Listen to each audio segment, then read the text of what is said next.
Cartoons, the animated frontier. These are the voyages of the Cellcast podcast. Its continuing mission to explore strange new cartoons, to seek out new animation styles and new creative storytelling methods, to boldly go where so few ever go again. And now, starting this August, a new adventure from the Cellcast podcast, the Cellcast, the animated series. Throughout the month of August, Jacob and Drew will review the animated series Star Trek Lower Decks as it releases on CBS All Access. Join us, because resistance is futile. The Cellcast, the animated series. Every Tuesday on your favorite podcast catcher. New show, same RSS feed.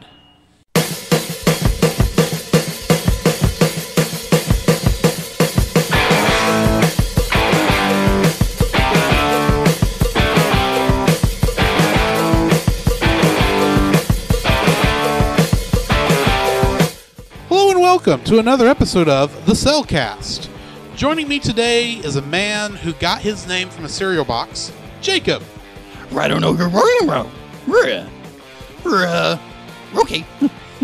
Why, thank you. I'd like to introduce our co-host, a man who, when his name is mispronounced by a dog, he has to emphasize his name over and over again. Welcome, Drew. Oh, because he couldn't say dastardly. No, he couldn't say dick. Let's not go there. Technically, it is the same because Richard, a shorter word for Richard is dick. Yes, it is. But that's moving on. Either way. Moving right along. Either way. How are you doing today, Jacob? Man, I'm doing pretty good. It's, day at work. It rained all day, which is, a common occurrence when you're in the fall. I've been doing pretty good. And just north of a tropical storm. Just north of a tropical storm. Just no big. No big. No big dog. No, it wasn't a big dog. No. Wasn't a dog. Wasn't a dog. Well, it could have been a water dog. No, he's in Darkwing Duck. Okay. You don't remember the water dog from Darkwing Duck? I don't remember a water dog from He's one of the villains. Oh, okay. Oh, yeah, that's right. That's right. Thank you. He's like Aqua Pooch or something like that. It's been a hot minute since I've watched that. All right. So other than everything going else, I've actually backed a Kickstarter project. Oh? Yeah, Kickstarter project. I wanted to, just let our audience know that if you're interested in this and be like, go check it out. It's really cool. So it's on Kickstarter. It's called Bullfrog, Bounty Bullfrog Book 1 by the artist of Jason Flowers. The description is as follows: Teenage Mutant Ninja Turtles meets Lobo in the first issue to this 28-page fast-paced comic involving action-packed adventure of Bullfrog Bounty Hunter. And okay then. Well, I mean, I've been following the artist for quite a bit of time. It's fair. And so I thought they just funded it within probably 5 days. Mm-hmm. Just funded it, and they're going into stretch goals. So if you're interested in it, go check them out at Kickstarter.com, and just look up Bounty Bullfrog, and go check them out. If you're interested, check them out. So otherwise, I wanted to give a shout out to them on that. Alrighty. All right. So, what have you been doing lately? Or how have you been? How I've been doing, what I've been doing, all that kind of good stuff. Yeah. I started something new this last Friday that y'all all need to go check out. I started doing some solo streaming over on Twitch on our Twitch channel, Cellcast Gaming. Yeah. I started playing Super Mario 64 on a semi-blind playthrough. I say semi because I have played Super Mario 64 before. It's just been a while, and I never got very far when I was over at friend's house playing the game. I got you. So, I am playing through the game for the first time, and I'm thinking, I haven't decided if I'm doing this completely yet, but I may Saturday start up another one much longer stream, because the one on Friday I think I'm only going to do about 2 hours of. Okay. Especially while I'm still doing these early mornings. Okay. But assuming I have the time, I am thinking of going through the main story quest line of Final Fantasy XIV. Okay. But more on that when I make the decision. Okay. On how I'm going to handle that. Okay. So I did want to bring up one thing that it's been, toiling in my heart for a while. Mm-hmm. I have decided I'm going to start a YouTube channel. Okay. And it's going to be about art. It's going to be about drawing and learning how to draw art and doing tutorials and all that. So it's going to be called Lycan Artist 82. Lycan as in lycanthropy. Artist. Oh, obviously. I thought it was like an artist. Not quite. Not quite. Drawing for the very first time. Like an artist. Shading with charcoal. Something. Cut. Bravo. So I'll start doing that. Probably I'm going to start working on it for about for the next 4 months. Mm-hmm. Trying to get equipment and get internet in my house. That's the main thing. Get equipment and start working on lessons and all that good jazz. Mm-hmm. Because I've actually had a lot of people ask me like, do you do art lessons? And I've, because of COVID and all that stuff, and be like, well, I've always wanted to do more online stuff. Right. And so, yeah, that's what I'll be starting doing. So if you're interested in starting in July of 2021, not 22, 21. It'll take them a year to get all this figured out. Yeah, apparently. So if you're interested, when that comes live, be like, probably going to do some Patreon, probably some shirts and stuff like that. Right. Just to... So I have a quick question. What's you that? Say you're going to put it on YouTube. Is that because you're going to edit it some, or that's just where you're going to archive it? I'm going to do some I'm going to edit it together. Okay, so you're not going to stream the drawing. No. No. Yeah, I'll probably do that probably on Friday nights. I guess you can do that on YouTube also. It's just you my can. mind. I've seen a lot of them on Twitch. Yeah, I might do that on Twitch. You never know. Yeah, I know one Twitch channel that will definitely follow you. Okay, and that would be the Cellcast Gaming. Hey, follow. Either way, I'll be starting in that in probably about 4 or 5 months. So keep an eye out for that. Look forward to that. All right, so back to you. Oh, so I guess I'm going to go ahead and jump into what I've been watching, which I'll admit has not been much. I did go to see Tenet over the weekend. Yeah, how was that? The movie was good. Mm-hmm. The theater experience was not because of the idiot children talking behind me who had seen the movie and wouldn't shut up. Oh. So, let me put it this way. I have very rarely had this happen, ever, in my 35 years on this planet. We just got kind of unlucky that we had a bunch of bored teenagers behind us. Oh, okay. Who had nothing better to do on a Saturday but sit in a movie theater that were convinced they didn't pay for their tickets. Or I'm convinced they didn't pay for their tickets. I don't know. I'd hate to think they wasted... that would have been matinee, so it's only $6 a person. Yeah. But still... Yeah. For a movie they weren't watching. Yeah. Very obvious they weren't watching. But the movie itself was good. It's a little wibbly-wobbly, timey-wimey. Yeah. So you do need to be paying attention. It's a Christopher Nolan film. Yes, but it's a little more so because there's some a little more mind-bendery stuff than I would say normal because of time travel. Right. There's some of that stuff they would have had to have filmed, like scenes at the beginning and scenes at the end, like right next to each other, because you could not reset that back up. Yeah, easily on some of that stuff, because they've got. I don't want to spoil anything, but there's some awesome. I'm not going to say this is my favorite Nolan film. Yeah, I nearly said David Tennant film. Oh wow, okay, because Tennant is in the name. Yeah, or timey-wimey. That too, but. Because I think Interstellar, is a little bit better, and plus, I like space a little more than I like time, apparently.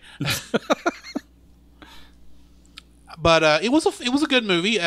It was very interesting. Also, this afternoon I watched an old live action Disney movie. Yeah, I saw that. The Computer Wore Tennis Shoes. Yeah, it's. I was like, keep in mind this is like when computers were giant mainframes that only universities had. Yeah, 1970. And so this is like early. Okay, do you remember the television show Chuck? Vaguely, yes. How he had that entire database in his mind because he watched a strange video? Uh-huh. Kind of similar, except he was holding 2 bits of a electrical wire when he got struck by lightning, which, to my knowledge, should have made him the Flash. Yeah. Not super intelligent. Huh. But weird. It was a weird little movie, but it was kind of a fun, cheesy thing, and I enjoyed it. It was nice seeing Kurt Russell as a baby. Yeah, as a little guy. It took me a minute to go, oh yeah, I knew Kurt Russell was in the movie. I was keeping an eye out for him. And it took me a minute to realize, oh, it's that random teenager. Uh-huh. Oh, I can see it now in his chin.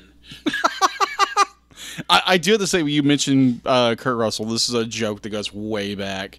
Kurt Russell is an American... oh, come on. You dropped the ball on it. Come on, Jacob.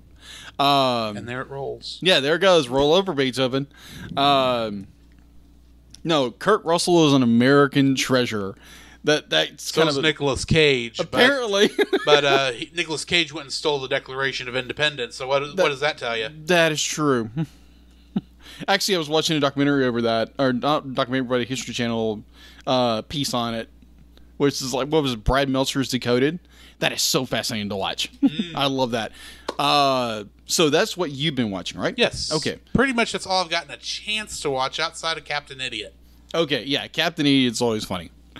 So I've also... I love how that's just what we call the show now. Yeah. Same. It's the irresponsible Captain Tyler, but we still think of it as Captain Idiot. Yeah. I watched that. Watched one episode of... what is that? Is that what y'all were watching when I left? Yes. Cat Planet Cuties. Cat Planet Cuties. That was... I thought it was interesting. I believe the version he was watching, though, was uncensored.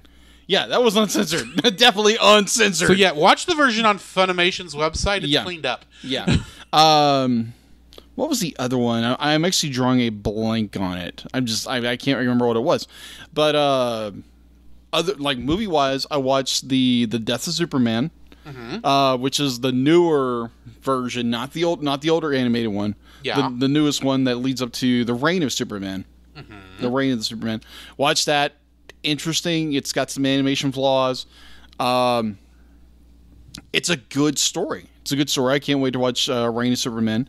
And I watched an old movie, 1969, The Undefeated with John Wayne. Ah. So this one was interesting with definitely how our world is right now, or our country right now is, because it's based after the Civil War and everything is, transpired afterwards. Yes. And where people, I wanted to make the statement very clear that some people out there really want to just obliterate history. Yes. So if you think that, okay, 100 years from now, we'll have another Adolf Hitler.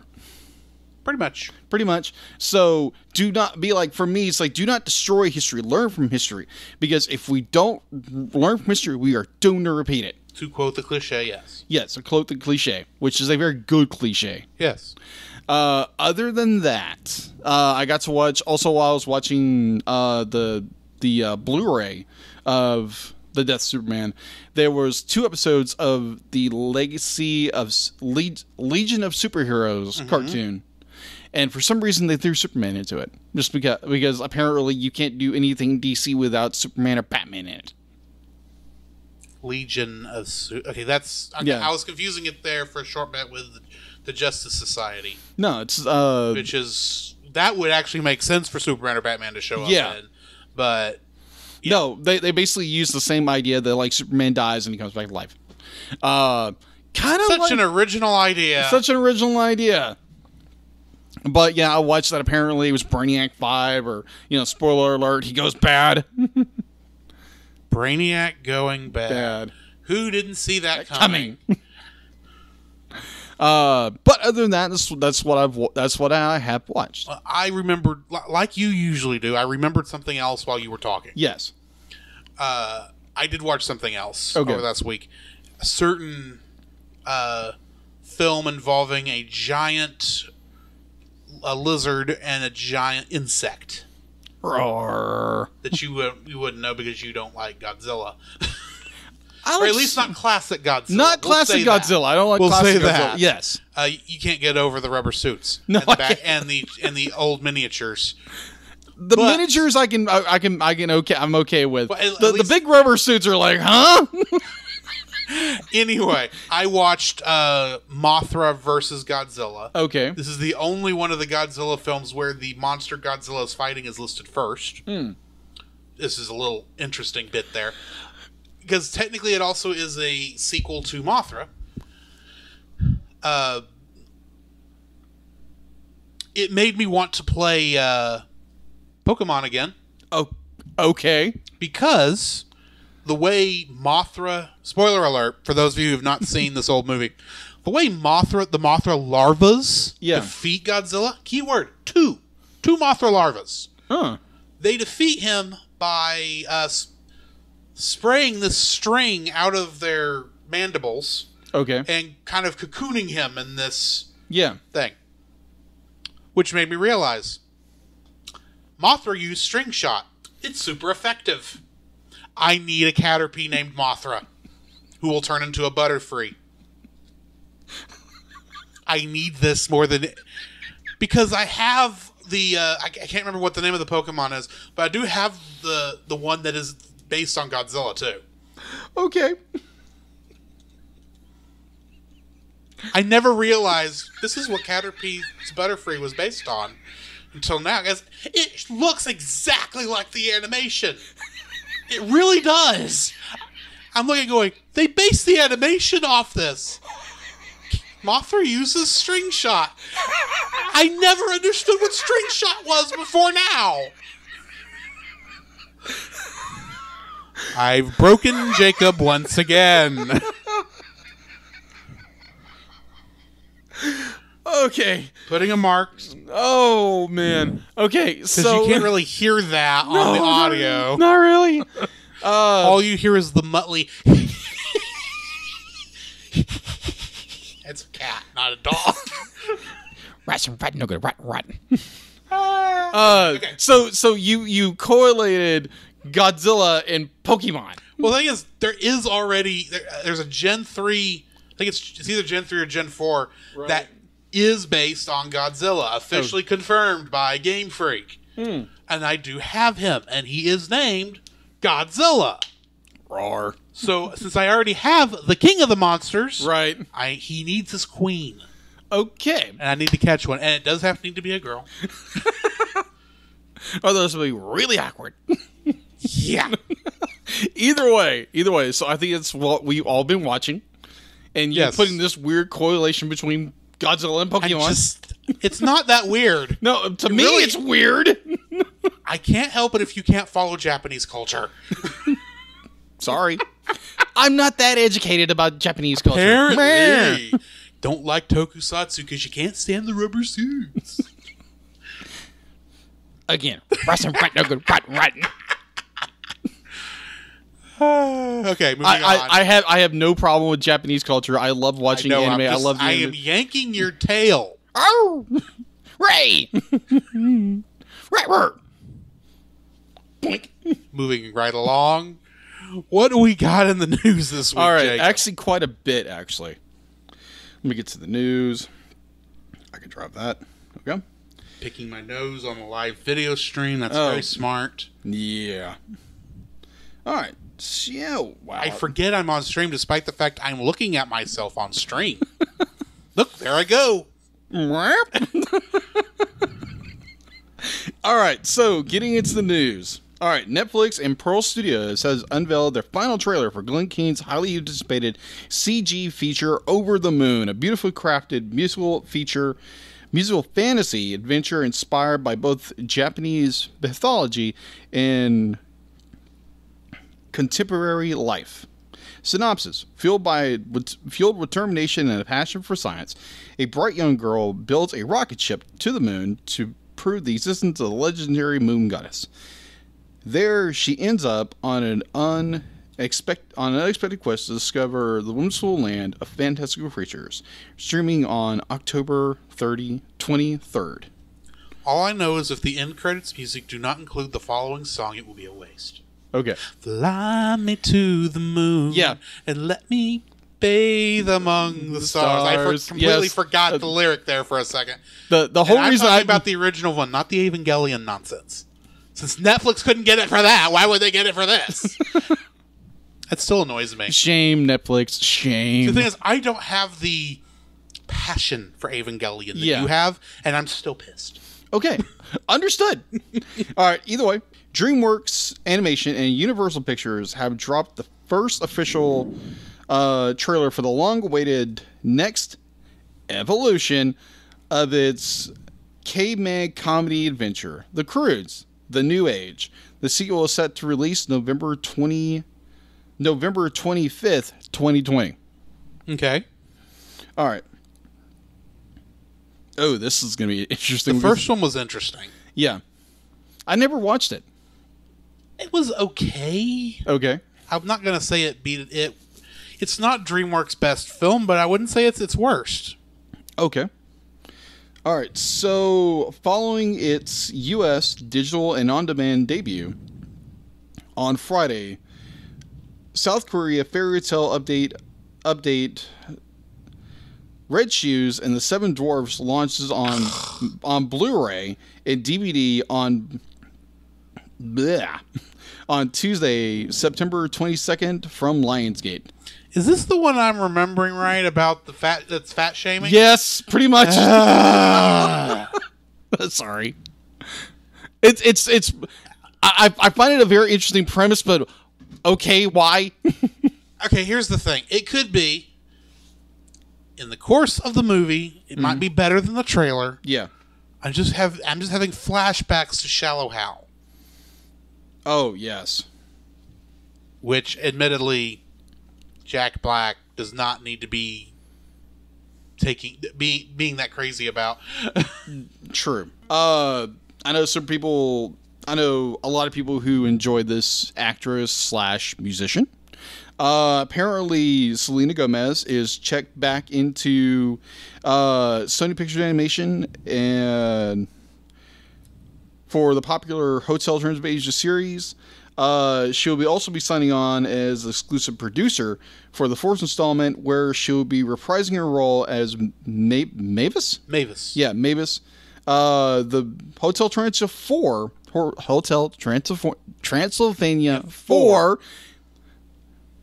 is slated to debut August 6th, 2021. Any idea what's happening in this one? No. There's no idea. I'd be like, I watched the first one. I haven't watched the second one yet. You will soon. That will.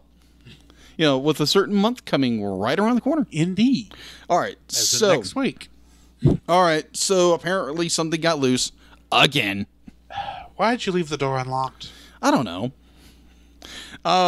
Or in this case, let the pin loose. Or let the pin door open. Wait, that doesn't make sense. No. Never mind. Let some big lizards out again. Who let the dinosaurs out? Nedry. Apparently it's a musical edition of... Apparently. Yes. All right, so Jurassic World... I'm in a musical mood. Jurassic World Camp Carnivorous. An 8-art... Carnivorous or Camp Cretaceous? Cretaceous, thank you. Cretaceous. An 8-episode animated series produced by DreamWorks Television Animated will debut today, which is not today, September 18th, worldwide on Netflix. That was a week ago. So yeah, it's there now. Go check it out. Yeah, go check it out. We might review it in the animated series. We might not. We got a lot on our list, so I don't know how quickly new stuff is going to hit unless it's just absolutely amazing. That is true. All right. Which means it won't be new by the time we get around to it, because we'll probably be in the middle of something at the time. Probably. And anyway. Yeah, either way. So apparently, they've got some casting news out. For? A certain movie that came out in 2017. They've got casting for a movie that came out in 2017. A sequel to... It's a little late. Yeah, no, I'm referring to a movie that came out in 2017. The sequel, they are announcing the cast. Okay. All right. You remember the movie Boss Baby? Yes. They're making a sequel. Remind me who makes these. Universal. This is DreamWorks? This is DreamWorks. This is the bad side of DreamWorks. This is not the How to Train Your Dragon or Kung Fu Panda side of DreamWorks. This is, let's see how quickly we can make a buck side of DreamWorks. Mm-hmm. I'm sorry, I don't like this series. Oh, I understand. I walked out of this movie. Wow. I do not do that. Wow. But this movie insulted my intelligence that much. Wow. I sat through Storks, and I wouldn't sit through this. Wow. Okay, that's saying something. Either way, if you want to check out the full cast of who is in this movie, if you're interested, maybe you're a fan of this movie, and you want to go see the sequel. True, there is no accounting for taste. Either way, if you like the movie, be like, you're gonna like the movie either way. So if you want to find the full list, go to our Facebook page. I posted it down in the Facebook page? The Facebook page. You posted it on the Facebook page? Yes, I posted it on the Facebook page. Okay. It's down in the feed somewhere. Yes. And as usual, I got most of my all of my information from animationmagazine.com. Alrighty. So if you want to go check them out, go at it. So that is all I have in the news. Alrighty. Well, then let's jump into our spoiler-free section on the movie Scoob, which I think I know exactly when both of us watched it for the very first time. Yeah, just a little bit. Because it was in this apartment. Uh-huh. Right over there, before I moved all the furniture around, we watched it back in April for a reaction episode. Yeah. of the Cellcast. Back when we were in COVID lockdown. Back when it was bad. Back when it was really bad. Which, ironically, if you look at the numbers, we're worse off now, but nobody cares anymore. At least not around here. They don't. Apparently not. By the way, all you still suffering in lockdown, we apologize. It's just, we're out here in the middle of nowhere where there's just not a lot of people, so we opened up a lot faster. There we go. And for those who are suffering through COVID, because I've known people who've suffered. I lost an aunt due to it. Yes. Those be like, just hunker down. Be like, we'll get through this, and be like, hey, we'll get back to normal at some point. Yeah, at some point is right. Yeah, at some point. Either way, we'll stay out of the political theories on that one. Yeah, so let's stay away from that bonfire. Yes. So Scoob was not what I expected it to be. Okay. I expected. I'm not even sure. I know what I was expecting. I was expecting Scooby-Doo. Yeah. Which means I was expecting a mystery. Mm-hmm. I don't think I'm really spoiling anything by saying this movie doesn't have. This is not a mystery movie. Right. This is not the children's friendly version of Murder on the Orient Express. True. Or Knives Out. True. This is a superhero movie. Yeah. In essence. You're right on the spot. You're on the money with that one. And I don't want to jump into it too much, but that's essentially what this is. And in many ways, my opinion, especially my initial opinion, not that you can tell my initial opinion was bad by listening to that episode. Right. But I would have felt better. At least I would have caught on faster had I gone into this knowing this is not going to be a 2-hour-long episode of Scooby-Doo, Where Are You? This was going to be something else. Yeah. This was going to be a crossover with a large portion of the Hanna-Barbera properties. Yes. Now, I'm just going to point this out there because I don't think this spoils anything either. Mm-hmm. I think the reason it's called Scoob and not Scooby-Doo, Scooby-Doo, it has more of a connotation of this is going to be a mystery. Mm-hmm. Scoob just points out that the center of this entire movie is Scooby. Mm-hmm. It's about him. It's his existence that this whole movie turns on. Mm-hmm. And I think that's important to remember that, yes, this is while this isn't a Scooby-Doo movie, it is a movie about Scooby-Doo. True. But more on my opinions, both positive and negative, on the spoiler-free side. All right. Spoiler-free on the spoiler-filled side. All right. So my first like when we did that reaction, I was laughing my butt off. Mm-hmm. You were as well. Watching it for the second time, you knew you were clued in what was going on. You were more prepared what was going on. Yes. And I found the movie very enjoyable. The movie was very enjoyable. There are problems here and there with the film. Mm-hmm. Let's say that, but I really enjoyed it. Definitely with a lot of the background, like what was going on behind the scenes with this film, kind of really hacked me off a little bit. But I'll get into that with the dislikes. I have a feeling a lot of our dislikes are not to do with the movie itself, but with everything surrounding the movie. Somewhat. Which is not fair to the movie. No, it's not. Granted. But overall, I did enjoy this film. I enjoyed it the first viewing, which I was really sad it didn't get in theaters. Yes, that would have been a fun one to see with a large group of children. Oddly enough, it actually got this put in theaters overseas. Of course it did. Yeah. Because everything gets to go overseas and be where it's supposed to be. Yeah. But either way, I enjoyed the film for what it was. I enjoyed the adventure. I enjoyed the comedy. I enjoyed the fact it's a Scooby-Doo movie. Mm-hmm. Even though it's not a Scooby-Doo movie. No, technically, it's not the traditional Scooby-Doo movie. Yes. More on that later. Yeah, more on that later.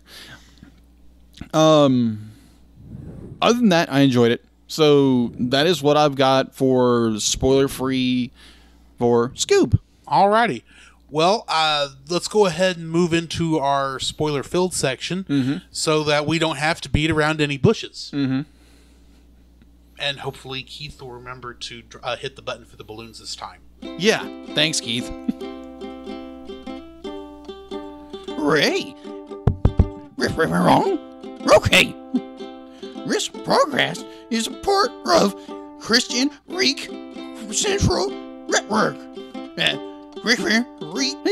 Wrong. Hey, Scoob, what are you doing, man? I don't know. I'm supposed to be reading an ad. All right, hold on. Give me it. Okay. All right. This podcast is part of the Christian Geek Central Network at ChristianGeekCentral.com. There you can find a collection of blogs and podcasts working together to bring you some of the best content on the web for Christian geeks, such as The Untold Podcast. Engaging the culture's imagination, The Untold Podcast presents free speculative fiction every month from a Christian worldview. The Untold Podcast aims to recapture the power of story and use the weirder genres to do it. Science fiction, fantasy, horror, and supernatural stories serve as metaphors for our lives. The distant star systems, the shining nights, the abominable yetis, and the ghosts remind us of our own struggles, triumphs, and losses. Each month features a new story in flash fiction presented in a unique and dynamic way. The producer and narrator of the podcast is Nathan James Norman, an author, pastor, and theologian living in northern Michigan.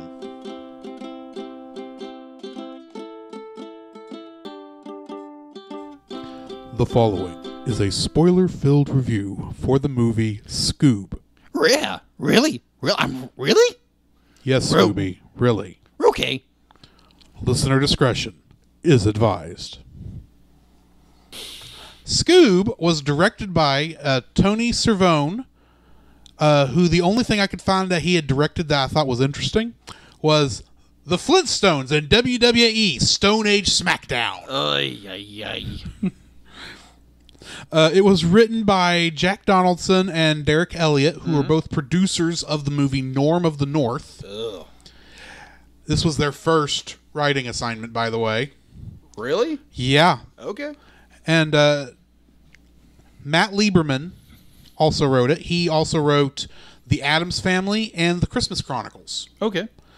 And it was also written by Jonathan E. Stewart, who wrote Cars 3, Smallfoot, and the Angry Birds movie 2. Huh.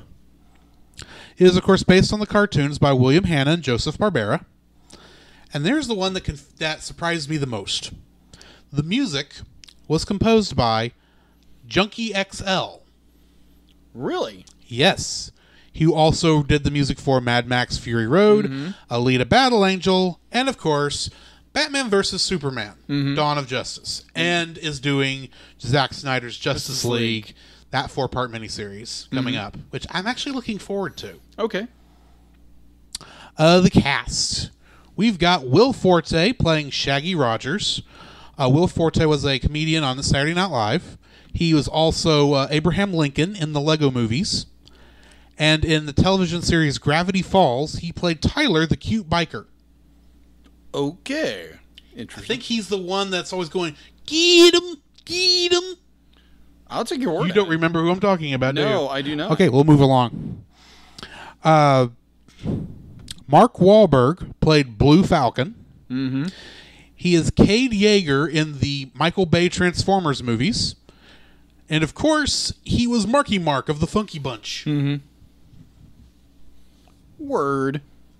Jason Isaacs plays Dick Dastardly. He was Lucius Malfoy in Harry Potter. And on Star Trek Discovery, he plays Captain Gabriel Lorca. Gina Rodriguez plays Velma Dinkley. And on the Netflix series, she plays Carmen Sandiego. Really? Yeah. Okay. Zac Efron played Fred Jones. Mm-hmm. He was Philip Carlyle in The Greatest Showman. Mm-hmm. And, of course, he was Troy Bolton in High School Musical. Yeah. The movies, not the series. Yes. I forgot there was a series. Yeah. I guess it is because it's High School Musical, the movie, the series. Yeah. The musical. The musical, the series. That's a stupid name. It is a stupid name. Moving on. Amanda Seyfried. Let me start back over. Amanda Seyfried played Daphne Blake. She was Cosette in Les Miserables and Sophie in Mamma Mia. Musicals, apparently. Yes. Kiersey Clemens played Dee Dee Sykes. Mm-hmm. She was Sophia in Flatliners and is playing Iris West in Zack Snyder's Justice League.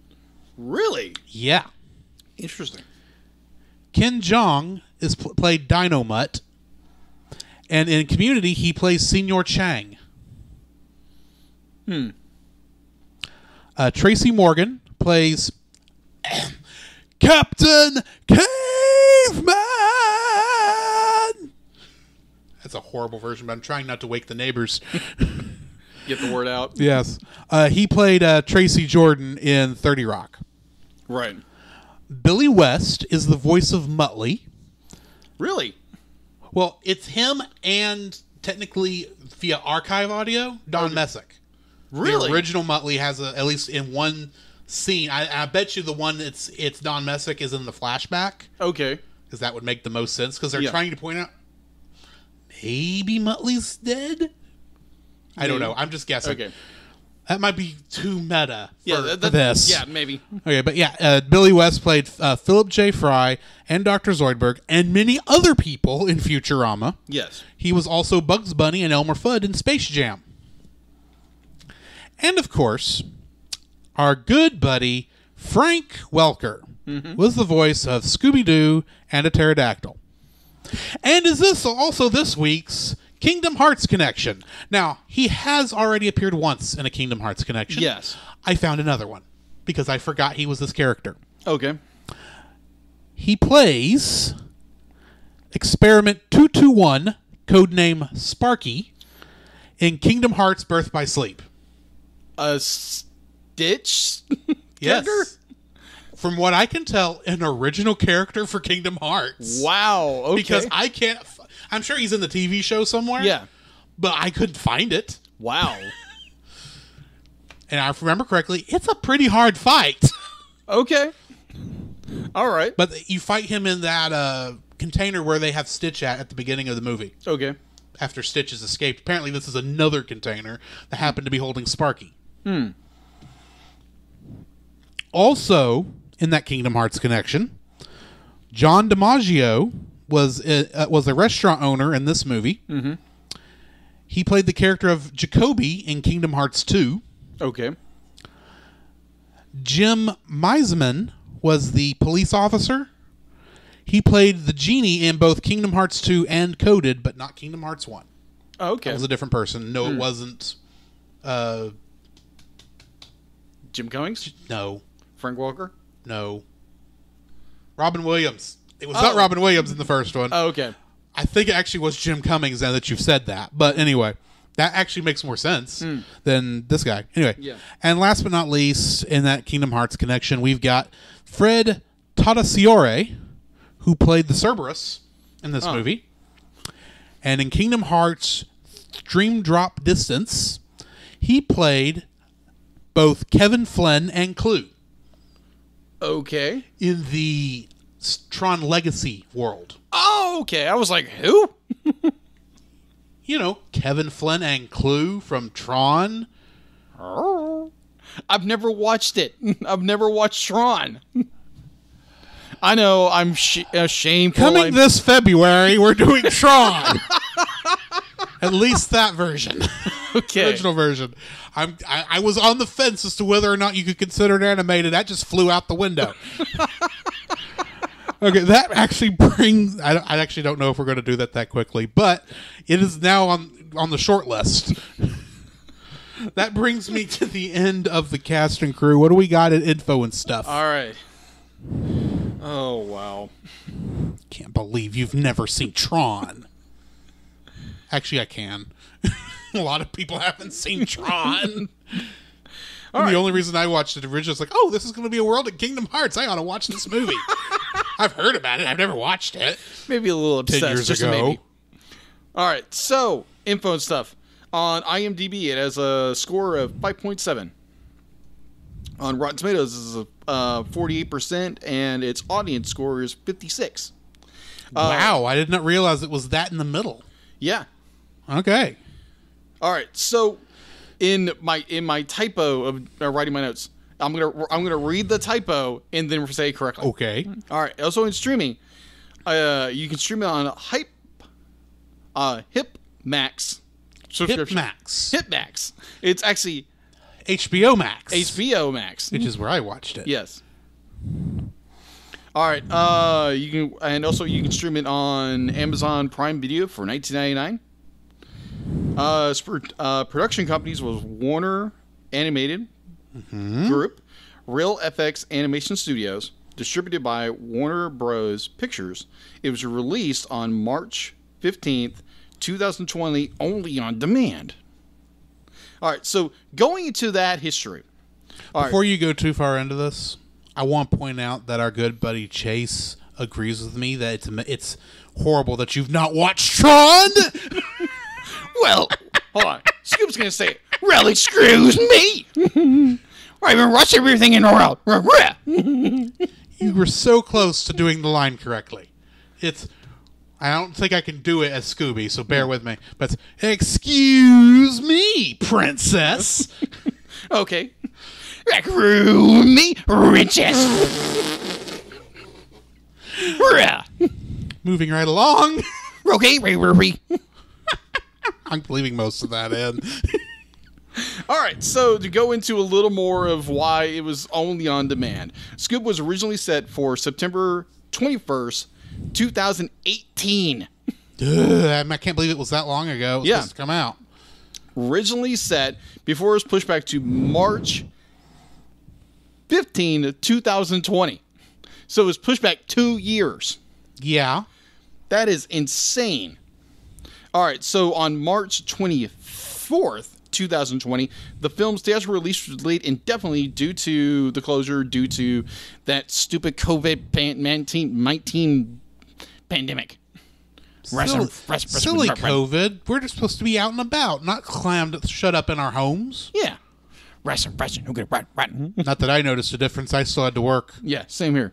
I just couldn't go out and gel afterwards. Yeah. All right, so it was later announced that on April 21st, 2020, by Warner Brothers, Scoob would be released digitally in the U.S. and Canada through Premiere Video on Demand. The original... That's 4 words I hate right now. Yeah. The original scheduled date instead of in the theatrical, it was... As the pandemic released, Warner Bros. Confirmed the film would still play in theaters in select countries with relaxed COVID-19 restrictions on April 8th, 2020. Worldwide, it grossed $21.3 million.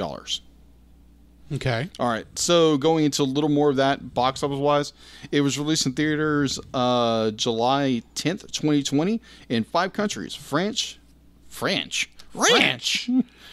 When you mix the country of France with the buttery creaminess of ranch dressing.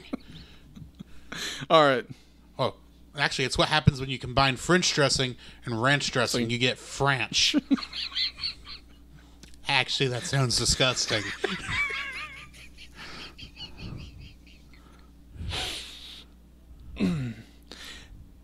The Netherlands, Germany,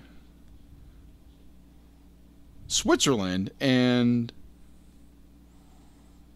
Vietnam. Okay. And Vietnam, all places. Made $1.8 million in opening weekend. The film grossed a total of $19.6 million in international territories. On June 18th, it was on Scoob, would be released for streaming. Well, it was already on streaming. Fully released at normal streaming prices. Yes. Streaming at HBO Max beginning June 26, 2020. The film was released on DVD, Blu-ray, and Ultra HD Blu-ray on July 21st, 2020. Alrighty then. All right. So, yeah. Because I've heard a lot of people say it's like, well, when it was released to Platinum Digital or Premiere Digital, they're like, oh, this movie wasn't worthy enough to get into theaters. Shut up. No, that's not the problem with this movie. No. But we'll get to that in a couple minutes. Right. It wasn't polished enough or something like. It had 2 years for polishing. It was fine. It was fine. So, hush. In the summary, a young Shaggy Rogers befriends and adopts a talking stray dog whom he names Scooby Dooby Doo. Because apparently dogs can do whatever they want as long as they have a middle name. Apparently. On Halloween night, Scooby-Doo and Shaggy meet 3 young detectives named Fred Jones, Daphne Blake, and Velma Dinkley before venturing into a haunted house. Inside, the kids encounter a ghost, whom they capture and unmask as costumed thief Mr. Rigby. Inspired by the experience, they decide to form a group, Mystery Incorporated, to solve mysteries together. 10 years later, Mystery Inc. goes into business with entrepreneur Simon Cowell as their investor, but Shaggy and Scooby are excluded as Cowell refuses to do business with them. Later that night, Shaggy and Scooby are attacked at a bowling alley and chased by small robots called Rottens. The pair are rescued by Dee Dee Sykes, Dino-Mutt, and the masked superhero Blue Falcon. The Rottens are then revealed to belong to supercriminal Dick Dastardly, who wants to capture Scooby as part of a plan involving the mystery behind the 3 skulls of Cerberus. Meanwhile, Fred, Daphne, and Velma discover that Shaggy and Scooby are with Blue Falcon, before Dastardly imprisons them. Escaping with the help of one of the Rottens, they make contact with Dee Dee via Dino-Mutt. Velma explains that she and the others are being taken to Messick Mountain, where the last skull is located. The group then finds out Dastardly's plan is to open the gates to the underworld in order to rescue his dog, Muttley, who was trapped during an attempt to steal the underworld's riches, and Dastardly needs Scooby-Doo because only he can unlock the gates. Blue Falcon, Scooby, Dee Dee, and Dino-Mutt arrive at Messick Mountain and then head underground to a hidden Mesozoic island. There they find the last skull being guarded by Captain Caveman! Following a short battle, Fred and Shaggy arrive, but Fred is revealed to be Dastardly in disguise as he steals the last skull. The Rottens then throw the real Fred, Daphne, and Velma out of the airship, and Dastardly destroys the Falcon Fury. Dastardly then captures Scooby and takes him to Athens. After Shaggy gives an inspiring speech, everyone works together to reconstruct the Mystery Machine in order to pursue Dastardly. Arriving in Athens, Dastardly uses the three skulls to reveal the gates to the underworld and attempts to use Scooby's paw to open it, only to be interrupted by Scooby's friends in a flying mystery machine. The Rottens shoot them down while Dastardly releases Cerberus, unaware that Dynamite landed them safely.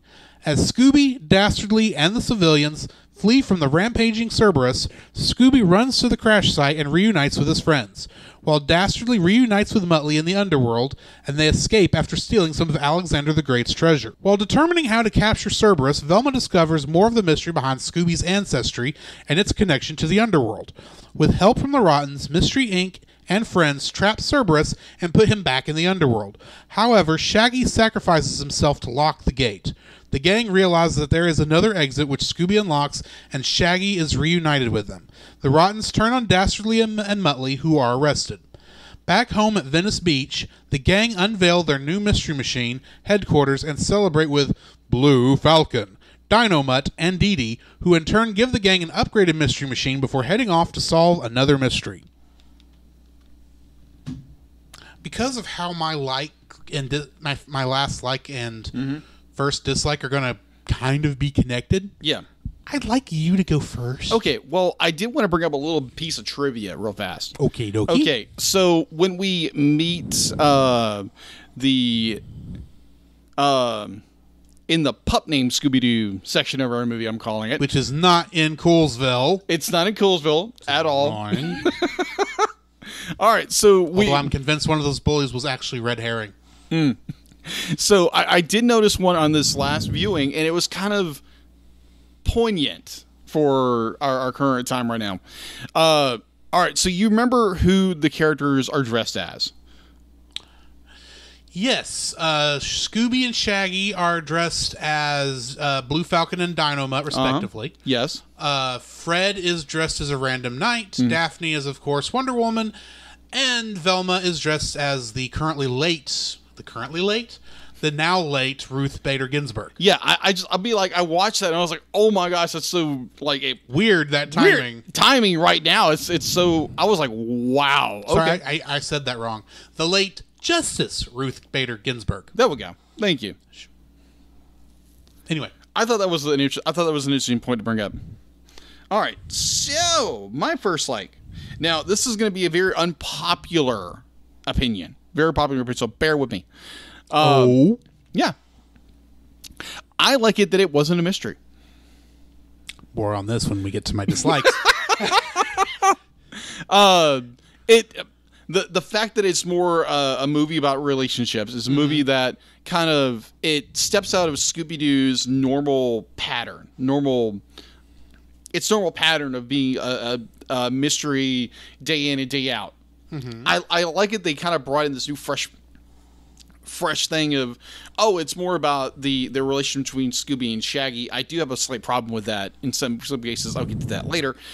But the fact that it's more of an adventure story, it's more of a kind of a quest story, and that's what I liked about it, because it broke the mold. That was what I was looking for earlier. It broke the mold when it came to the traditional Scooby-Doo mystery whodunit.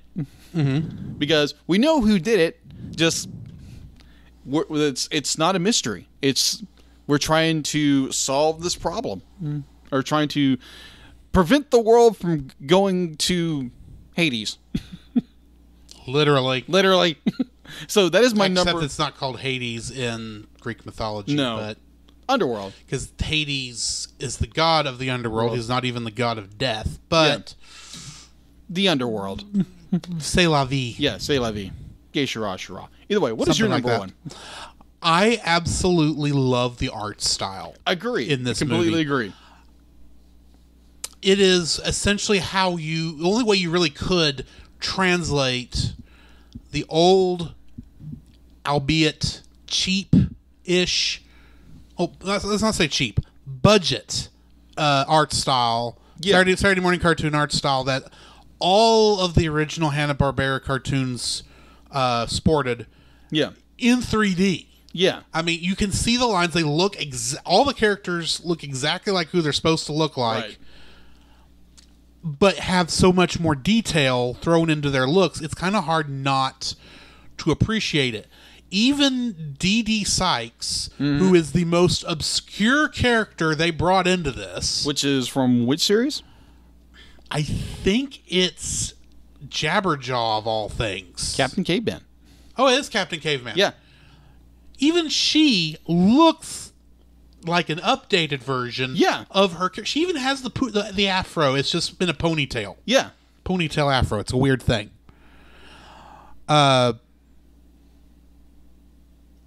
Sorry. Distracted.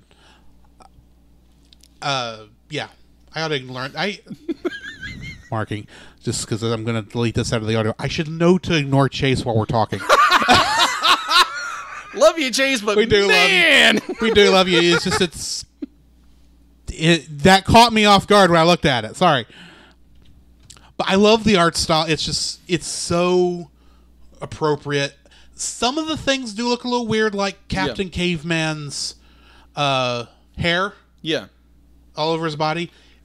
Does not quite work for me because it kind of looks like one of those. I use it to clean my skillet.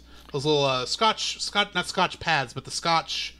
Yeah, I know exactly what you're talking about. Yeah, the aluminum foil scratchers. Yeah, he looks like that. It does look like that. Agreed. Which it kind of looked, and that's because in the original it was literally just hair with a gray background. It was like lots of black lines and a gray background is how they did that.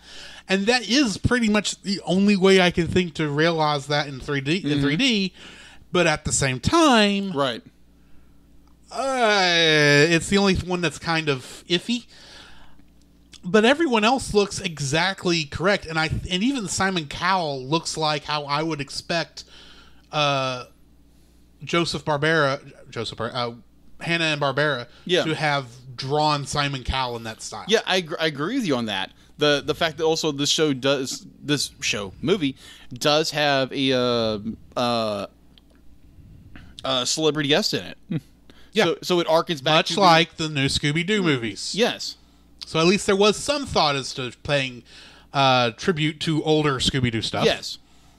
More on this later. All right. So what is your second like? All right. My second like is the fact that they are expounding into the Hanna-Barbera universe. Yes. All the oh my gosh references. Yeah. About to say, there's nobody walking into the room. Nope. Also, you're upside down. Oh man, come on. And also, this will not fit on the audio section. No, it won't. So I do need to mark this so I can cut it out. Okay, well, never mind. I thought it'd be funny. Either way. For the video, it's fine, but for audio... No, it's just... Oh, then put it back on, do your and we'll move on. Hello, cool mask. Just saying. Okay, moving right along. I can't wear it at work, but thought it was cool. I remember it was in my pocket. Either way, my second like is the they're going into the Hanna-Barbera universe, and I thoroughly enjoyed it because, when you were watching, I was like, "Oh my gosh, this is amazing!" And you're seeing everything going on. It's like Josie and the Pussycats. What is it? Great Gorilla or something like that? Grape Ape. Grape Ape. Yeah, Grape Ape. Yeah, Grape Ape. They actually did. There's the deleted scene where Shaggy actually runs into Grape Ape. Ape. And I love all these little nuances and kind of throwback to that universe, and it's so cool they did that. Yeah, and I hope they continue in that thread of doing more movies like that, and I hope they do that in the future. So that is my second. My second sorry, Go ahead. Jumped into yours. I love the crossover aspect of this movie also. Yeah. This is not going to be my second like. Okay. But I enjoyed it because I love lore. And the fact that now, for certain, outside of weird cameo appearances and some things, this, as long as they keep making these types of movies in this universe, we have continuity to build off of from going forward, which is cool. And I do want to see more of that. I kind of, in some ways, I don't want it to go full Marvel Cinematic Universe, but in some ways I do. It's weird. But my second like is a certain montage from the old from the young kids to the adult kids. Well, yeah, they're adult kids. Yeah. That is an exact, almost frame per frame remake of the original Scooby-Doo Where Are You opening sequence. Scooby-Doo. And it was excellent when we were first watching that. Oh my gosh. Because we were sitting there going, wait a minute, it's that!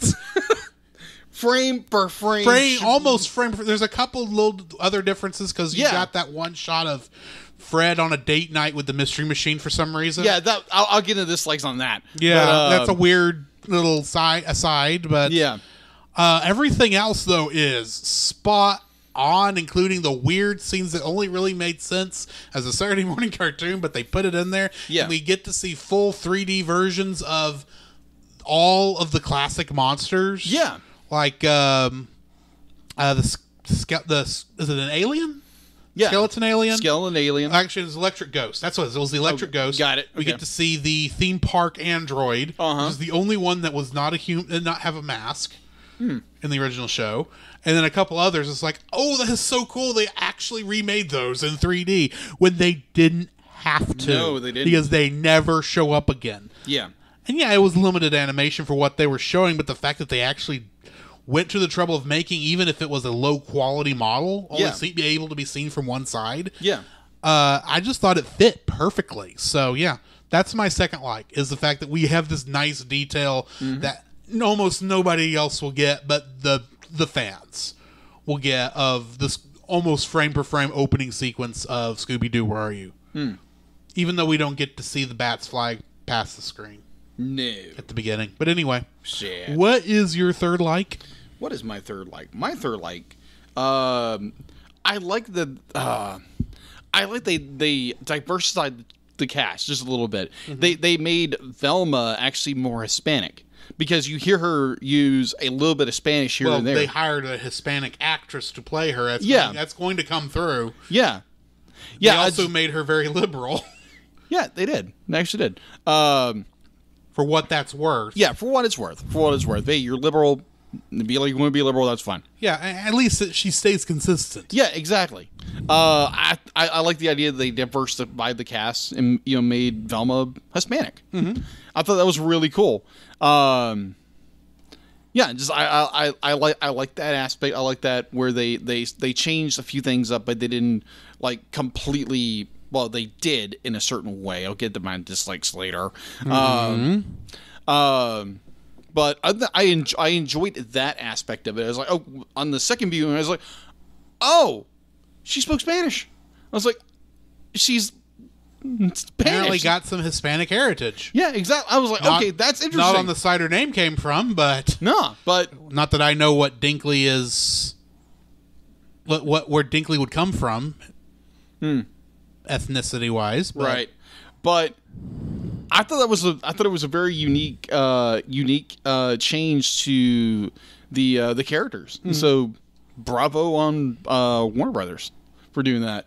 What is your number 3?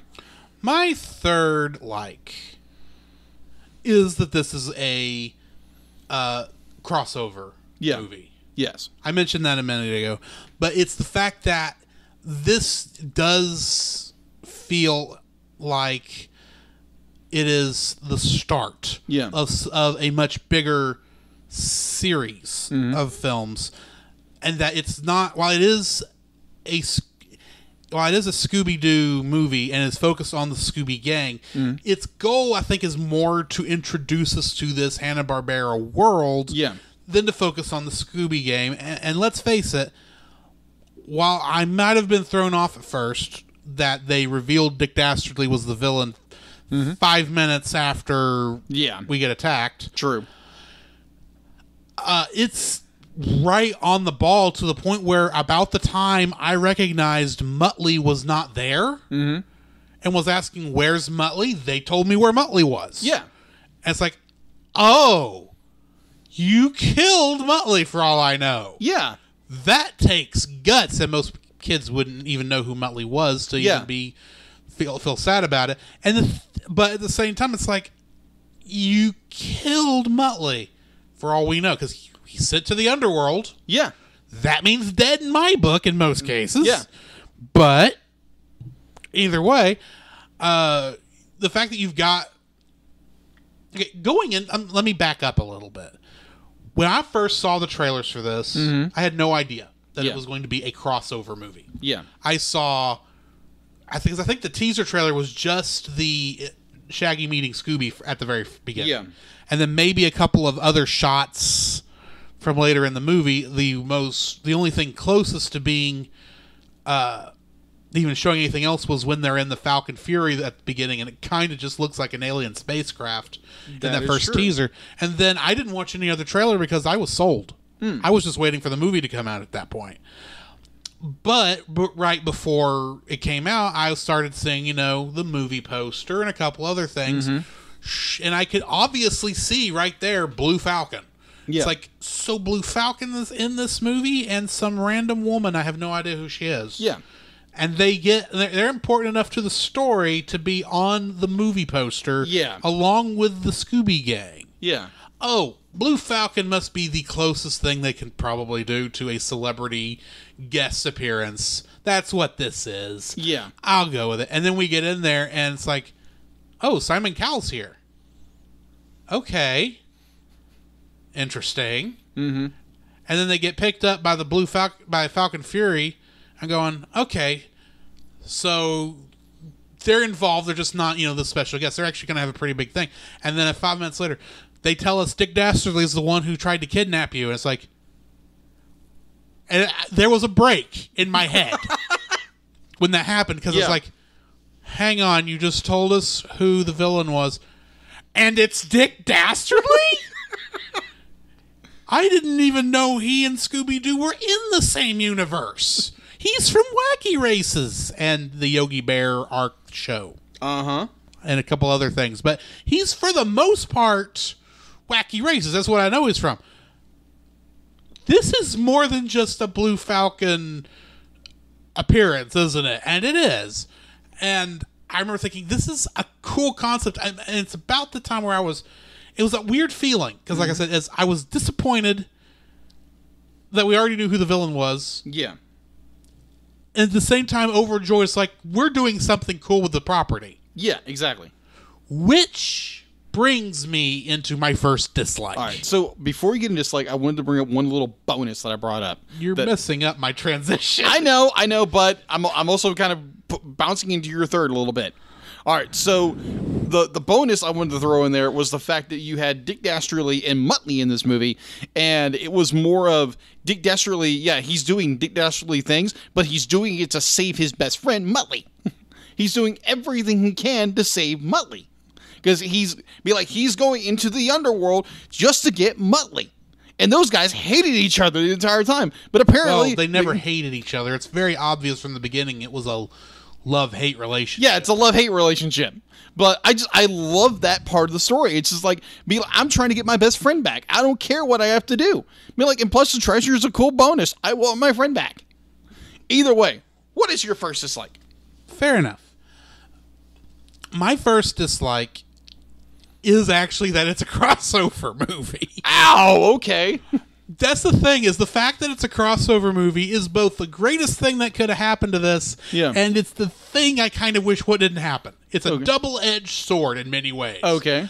And let me explain to you why. So it pierces marrow? Maybe. I was at work this afternoon. Okay. Of course. Mm-hmm. And because the way my brain works, and I'm thinking about the show, and I'm going over likes and dislikes in my head, something occurred to me, which I did not think about. Why is it that almost every quote-unquote good Scooby-Doo movie is not a mystery? Or is not in the typical adaptation of Scooby-Doo, Where Are You? Very good point. Scooby-Doo on Zombie Island. Yeah. The monsters are real. It is not a mystery. It's a horror. Yeah. Agreed. Scooby-Doo 2000 live action. Yeah. Which admittedly debatable how quality is. We'll get back to you on that. Right. But it's not a mystery either. Yeah. Because, I mean, there is some mystery, but it's very obvious that what we're seeing here is not Guy in Mask. Yeah. From the beginning, because we got crazy teenagers talking like this. Like zombies. Like zombies. Uh-huh. It's like, okay, something's going on. And, of course, the villain is Scrappy. Spoiler alert. I don't really consider this a spoiler. No. But it's like, okay, so this was not a Scooby-Doo movie. It's not this movie. The Scooby-Doo movie was not an adaptation of Scooby-Doo, Where Are You? Okay, that's fine. This movie is a superhero comedy in the vein of Marvel. Agreed. It is not a Scooby-Doo movie. In the idea that a Scooby-Doo movie would be an adaptation of Scooby-Doo, Where Are You? We have, as far as I can tell, none of the ones that people remember in terms of feature-length movies. Yeah. Whether it be made for video or theatrical. Right. As far as I know, none of them are actual adaptations of Scooby-Doo, Where Are You? They're all, we're going to take these characters and do something with them that, quote unquote, nobody's ever done with them before. Yeah, we're gonna rock the boat a little bit. And as much as I love the idea of changing it up, yeah, can we just get one Scooby-Doo movie that at least follows in a much more drawn out way, admittedly, and a much more. What I'm wanting, essentially, is the Scooby-Doo version of Knives Out. Okay. I am wanting a whodunit, a classic-style whodunit that happens to include Shaggy and Scooby trying to scarf down as much food as possible while Velma Dinkley loses her glasses for the 5th time, while Daphne is primping her hair and Fred is actually being Fred and not the dope they try to put him as in most of these movies. Because Fred is probably the most on-the-ball character in the original show, and for some reason, in recent years, they decided, let's make him an even bigger goofball than Shaggy. Yeah. By having him fall in love with his van. Yeah. Or is being so happy-go-lucky that he loses any sense of depth he originally had. Yeah. I want that. Please. Give me a classic. I'm not saying you have to do this every time. Right. And bear in mind, this is not. I'm happy that we got the movie we got. Right. But can we have one real Scooby-Doo movie, please? That is totally understandable, man. So that is my first dislike. What's your first dislike? My first dislike. Okay.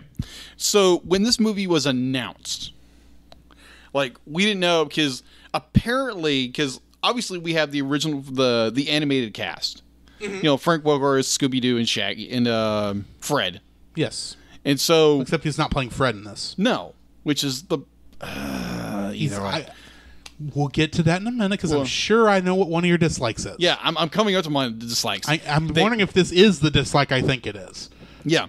Because I do have something to add to that dislike when we get to it. Yeah. So my dislike is they didn't use the original cast. It's a little hard. Most of them are dead. No, you know what I mean. Casey Kasem is definitely dead. Yeah, the more modern cast they use for all of the movies. And plus, Casey Kasem, since Shaggy is definitely not a vegetarian in this one, he would not have down. returned it. But at the same time, get the guy from the live-action movie who's voiced Shaggy so many times. He is Shaggy at this point. Yeah, that's what his name I can't think of. Hold on. Matthew Lillard. Yeah, Matthew.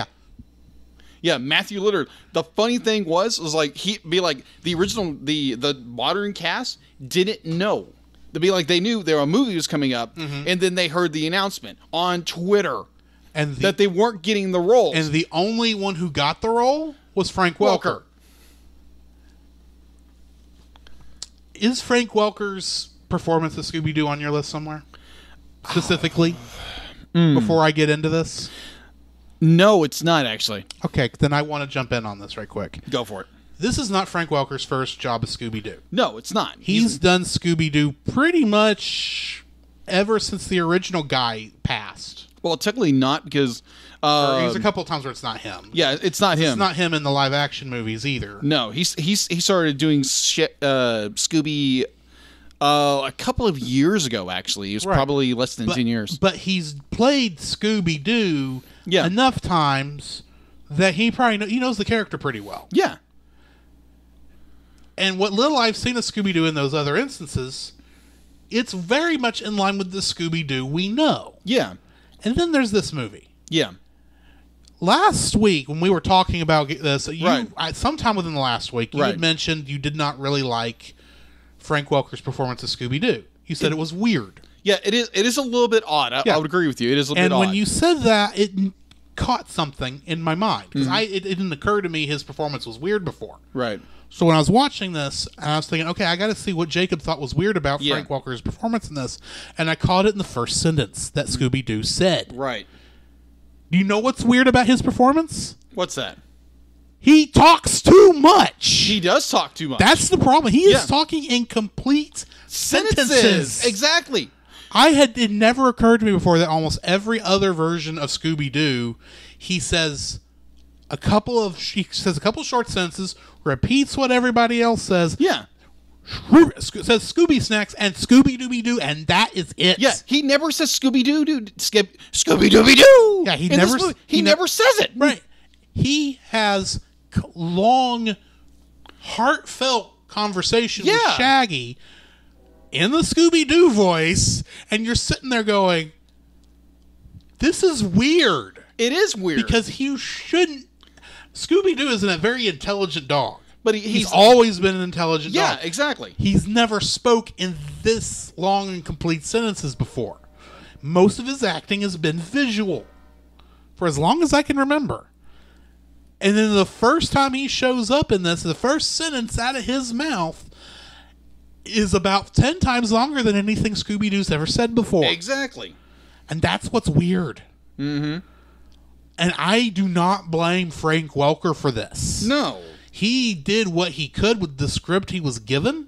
The writers did not know how to write Scooby himself. I would agree. I would agree with you. Now, granted, I understand why they wanted to give him some of those lines, depending on, especially the little bit of back and forth between Shaggy and Scooby we had in this movie. Yeah. A lot of this movie was based on their friendship and the feelings of betrayal Shaggy was having when Scooby-Doo was getting all the attention. Right. I understand this. Yeah. But Scooby should not have... Scooby was acting more human than he was acting like a dog. Agree with you. That's the problem. Agree with you. Because you never see him... The only bit of dog he does is he walks around on all fours. Yeah, that's it. You don't see him sniff with his nose. No. You don't... I don't even think his tail does anything. It wags a little bit. And then that's it. Yeah. It's like... He is not... He acted more like Scrappy-Doo than Scooby-Doo. That's scary. And that's bad. That is bad. Because we hate Scrappy-Doo. Everybody hates Scrappy-Doo. Agree. I have not met a person who's watched Scrappy-Doo and says, I like this character. Okay, I totally understand the scene between... Because we referenced it earlier in the very beginning of the show, where Dick Desperately has Scooby cornered in the mirror room. Mm-hmm. And at that point, he sounds like Scooby. Because For a short second, his talk is not exactly. It's like, Ray, run over here. Be like, that's what Scooby sounds like.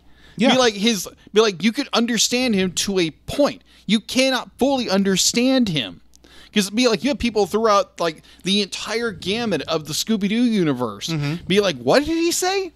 Like trying to understand what he says, but he can talk, but he can't talk, fully like Frank Welker's can. My personal opinion. Except that's the thing. Frank Welker didn't do that in any of the other ones. No, he didn't. It's just this one.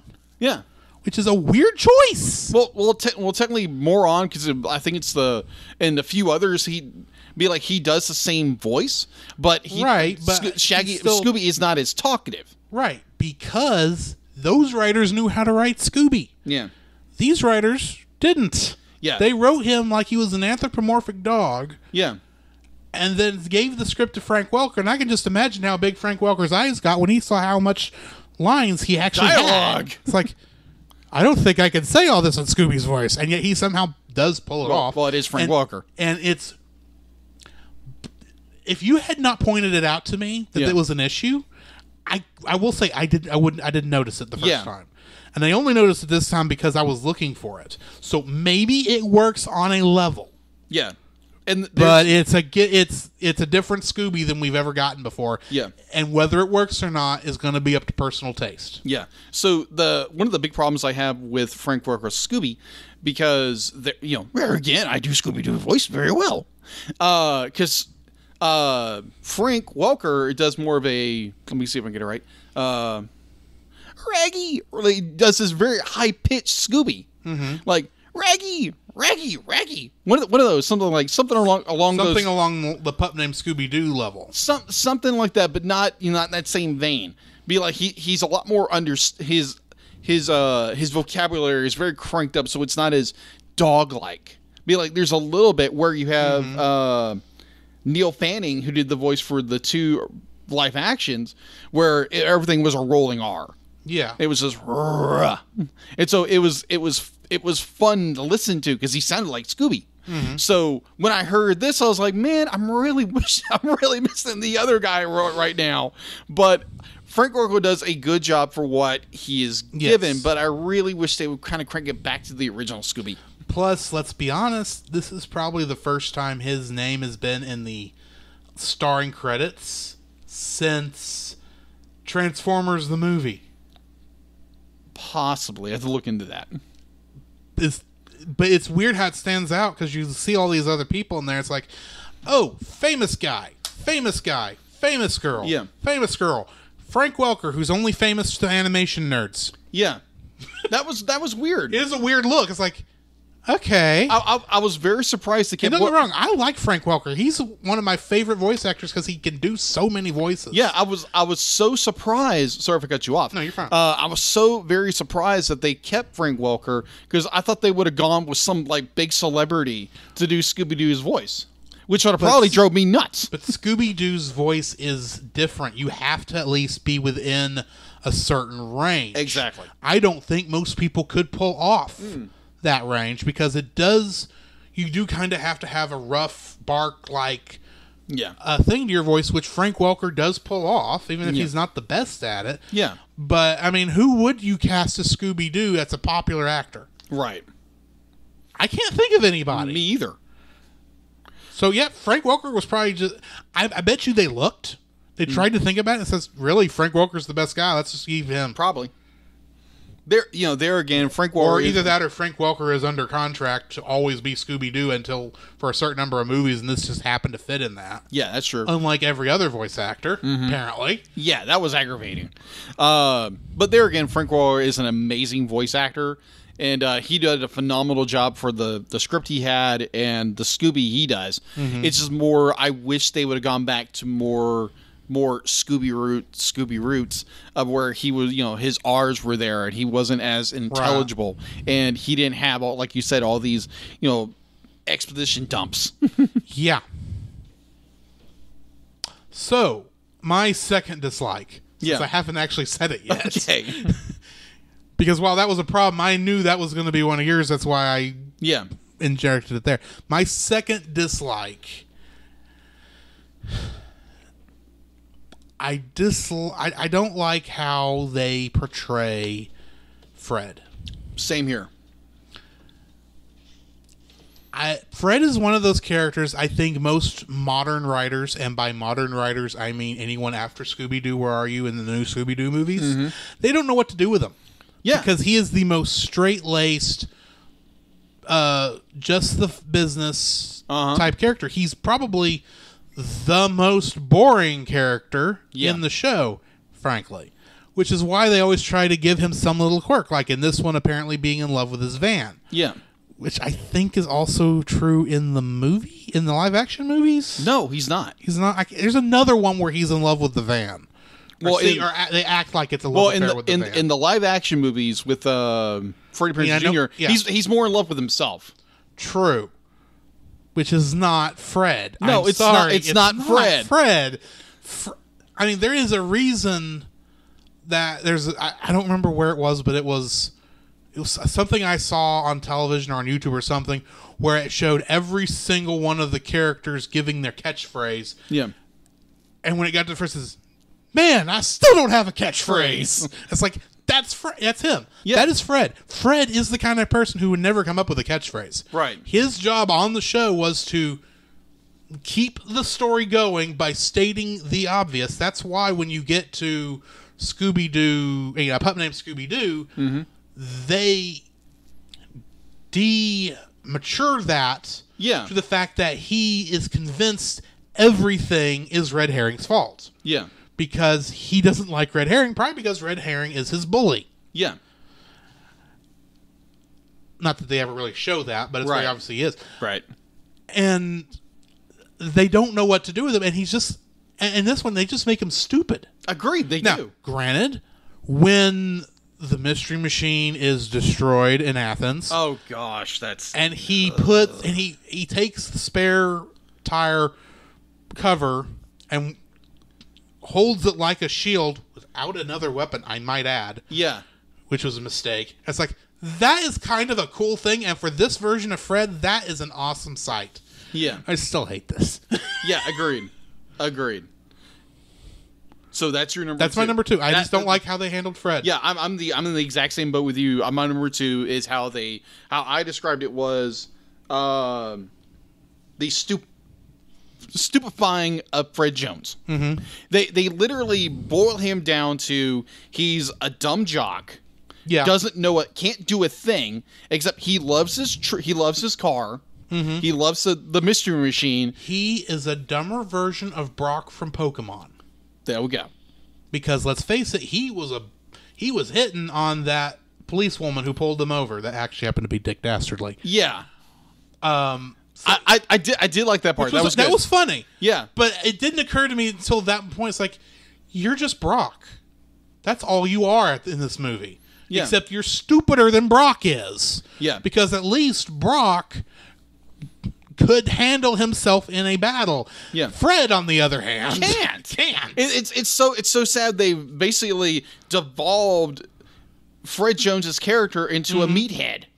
And that drives me nuts. And the scene where it's Fred and Blue Falcon are getting at each other about something, and I think it's Dee Dee says something about male masculinity or something like that. Toxic masculinity. It's like, okay, get your liberal ideas out of here and let's move on. Yeah. Either way, I'm sorry. I get annoyed by things. I completely understand you on that. That just it was like really be like Fred Jones is an incredibly intelligent character. But like he's the one who primarily sets up all the traps and everything. He's the leader of the Mystery Incorporated. He is the most intelligent person on the crew. Minus Daphne. You mean Velma? Velma. That's what I mean. Yeah. Velma. Velma is Fred has the most wisdom. Yeah, I would That's what I would say. Yeah. Except in this movie. Yeah, it's come on, guys, really? Be like you're basically boiling down a character just because you can't think of anything else to do with Fred Jones. No, because he's not funny. Yeah, exactly. You haven't said your second dislike yet, so I'm trying to... I am saying my second dislike. Yeah, your second... Okay. I'm leading into my third, so you finish your second, and then I'll jump into my third. Okay, when it comes to Fred Jones, be like, you go back to Scooby-Doo, Where Are You? Mm-hmm. And you lead into that. The best example I've seen so far, because I think Mystery Incorporated did pretty good on Fred, I think. I'm not sure. Right. The best interpretation I've seen of Fred Jones so far was probably back in 2000. What was that? 2019, 2018, when they did a crossover with Supernatural. Okay. Because it was Scooby-Doo, Where Are You's Fred Jones. Mm-hmm. Smart character, be like, kind of the jock, in love with Daphne. Right, like he's supposed to be. Like he's supposed to be. He's not supposed to be in love with a stupid car. That drove me nuts. It's like, okay, what is your thought of men? Be like, all they do is like vehicles? Apparently. He's a dumb jock. That's all he is in this movie. He's a dumb jock. He's in love with his car. He's a freaking college student at the very least. Yeah. Probably older than that. Well, technically, I think they're at the very end of high school, I think. Either way, he should be more mature than this by this point. I agree. I'm gonna give a good point too, because Zac Efron did a very good job for the performance he was given. Yes. And like all the line, but I thought he did a very good job. I just do not like how they literally devolved. I will say into a stupid meathead. Actors all did a good job for the parts they were given. Agreed. The problem is the writing. Yeah, the writing was. Ugh. So so since we're talking about writing, my third dislike. Okay. Is the fact that Velma, Fred, and Daphne are for the most part useless the entire movie. Yeah, I agree with you on that. That is the proof positive right there that this is not Scooby-Doo. Yeah.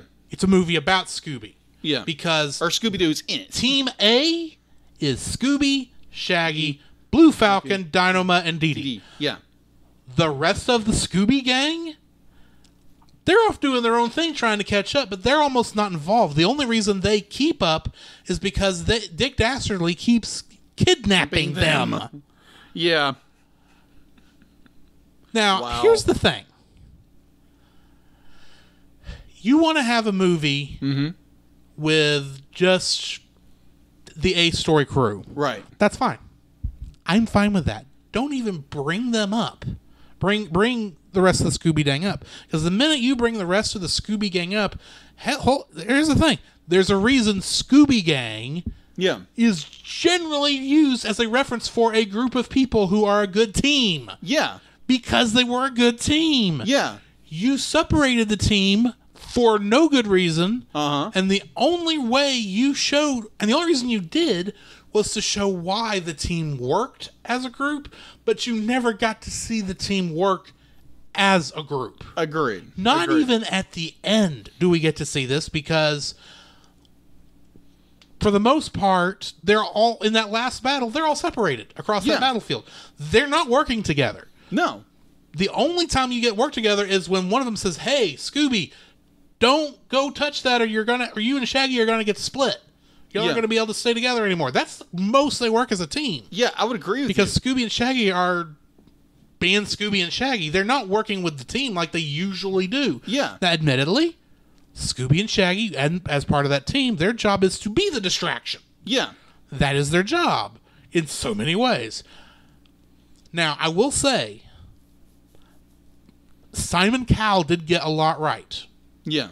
Fred is the tank. Velma's the brains. And what was Daphne? Daphne was the kind, the heart, the empath or something. Empath. Right. That's correct. And I agree with Velma that Scooby and Shaggy are the heart. Yeah. I agree with all that. The problem is, you never got to see those elements work together in this you movie. Didn't. You never did. You never did in this film. Because they were so... As much as I love the crossover aspect of this movie, it is both its greatest strength and greatest weakness. Agreed. Because we never get to see all this work together. If, bear in mind, big if, we had had a movie before this, where we got to see, and of course this goes into my want of wanting to see a full real Scooby-Doo movie, as I called it. If we had gotten a movie where we got to see them work as a team before this, and no, I do not count that first thing with them as kids. Okay. Because you don't really get enough time with that. No, There's nothing that makes you think, that is an origin story, but it is not a origin story. Okay. If that makes sense. Yeah. I want the big origin story that says, or maybe not origin story, but a big adventure where they come to meet together. And if we had had that, and we could have met these characters where they were at, and understand why in this universe these 5 characters work so well together, then when Simon Cowell brings it up that he has no idea why Shaggy or Scooby are there, we're already as pissed as Scooby and Shaggy are. Yeah, we have more empathy towards it. Right. But in this one, we're not. Yeah. Really, we're not. It's a funny joke. It's like, oh, you two, we don't know what you do because you don't do anything that helps capture the ghosts. I'm thinking, maybe not on the outside. Like horse hockey, they're the ones primarily get the job done. They're the ones who get the ghost to go into the trap. Right. That's an important part of the team. Yeah, exactly. Oh, I can't work with these two. It's like, really, Simon? Simon, shut up. Exactly. You do a good job for the part you're given, but your job is literally to piss everybody off, and you don't even really do a good job about that. And that's not your fault. That's the writer's fault for not letting us get to know this team. Yeah, exactly. Before you split the team up. It was almost more like we wanted to do Scooby and Shaggy. Let's knock everybody else off. Use them as more side characters, and use Blue Falcon and Dee Dee. And I think that's what they were going for. Yeah. Now, you want to do that? Fine.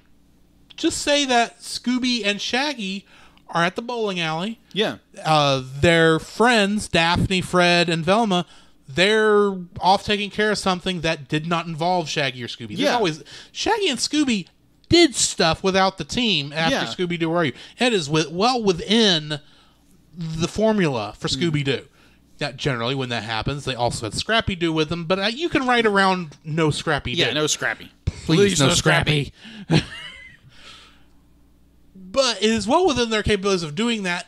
Do that. Yeah. Don't use these as side characters that you have to string them along.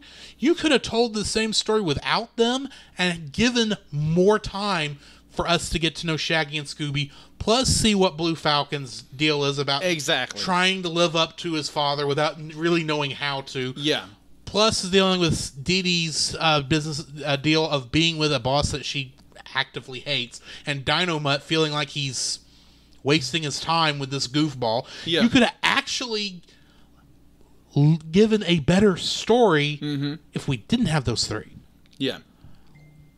Which I both like and dislike, but I would have been fine with it had we just not seen those, or maybe there was a short cameo at the end where maybe, I don't know, they're coming back, they get back to Venice Beach, or I'm calling it Coolsville, I don't care.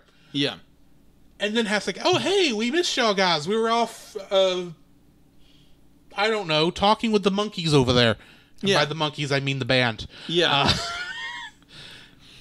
It's like we were helping them with that thing. What'd y'all do while we were gone? Oh, we had this adventure.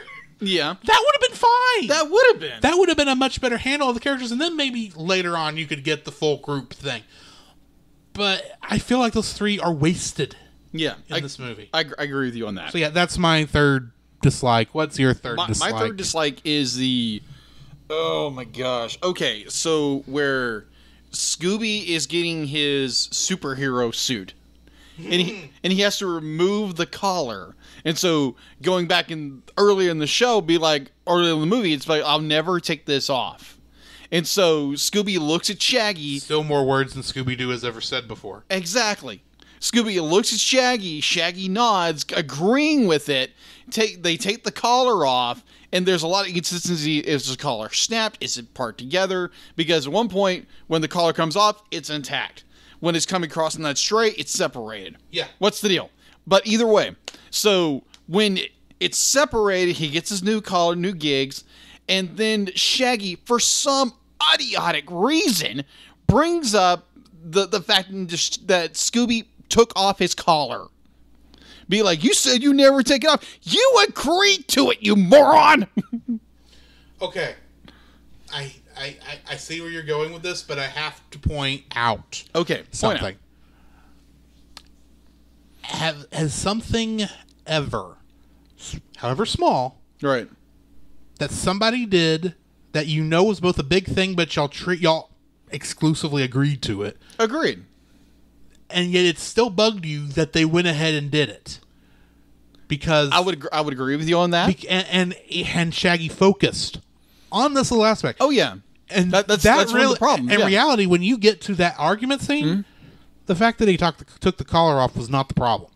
Yeah, Shaggy was feeling left out. Yeah, agree. He did not know how to express it. Agree. And he lashed out at the easiest thing he could lash out at, which was he took off the collar. Yeah, agree with that. He's feeling like he's no longer, like they're no longer friends because he's being left behind. Yeah, and that's what Shaggy's dealing with. I agree with you there. That's why that's the way it goes. But yeah, I just had to point that out. I agree. It's a good point. It's a good point. I just I understand it's more from Shaggy's perspective, and it's more petty than anything. It's very petty. It's very petty, but at the same time, you agreed to it. You said that was fine. Logic rarely intercedes in these instances. I agree with you there. And we are looking at it from the outside in, knowing that these two are still going to be friends afterwards. Yeah, exactly. They weren't sure. Yeah, exactly. There was Or at least Shaggy wasn't sure. Yeah, Shaggy wasn't sure. Scooby wasn't even aware he had done anything. Yeah, exactly. Because, like you said, they agreed to it. Yeah. But obviously, Shaggy, while he agreed to it, was more of a, yeah, I don't want to stand in your way, do it. Yeah, exactly. But I don't really want you to, but I'm not going to stand in your way. Yeah. That's what it was. Yeah, I could, there again, be like you said, the fact be like the little things can bother you. Mm-hmm. And I think we've all gone through that. Oh yeah. But I just found it so. It irritated me, but at the same time, I understand why. It was just it was like irritation, just a little bit here and there when it came to that. So I wanted to bring up another bonus because there was just more bonuses in this from the first one, the likes and dislikes. The happy ending part of it, where I was wondering if you were going to bring this up. Yes, so I know how much you hate this style happy ending. Oh my gosh, it drove me nuts. It's like, I would like to point out they didn't actually break their rule. Yeah, they technically. Yeah, I agree. This was built into the quote unquote prophecy. Yeah, but I thought it was just. It was like, really? I didn't do it well, but it is baked into the prophecy. It is baked into the prophecy. My thought would have been, if they would have actually thought this out more, it would have been that Shaggy would have gone to their side and they left him there. And Better idea. And that would have been your sequel. If you had not had... I like the idea of that being the sequel, but I think if you're going to bring him back, he does need to be brought back this movie, but here's how you do it. Since we don't have the other three in my version of this movie. Okay. So we don't have Fred, Daphne, and Velma over here. We can have a little bit of time where Scooby maybe has gone back. Yeah. Or is hanging out with Blue Falcon and Dynamite and Dee Dee. And is feeling lost.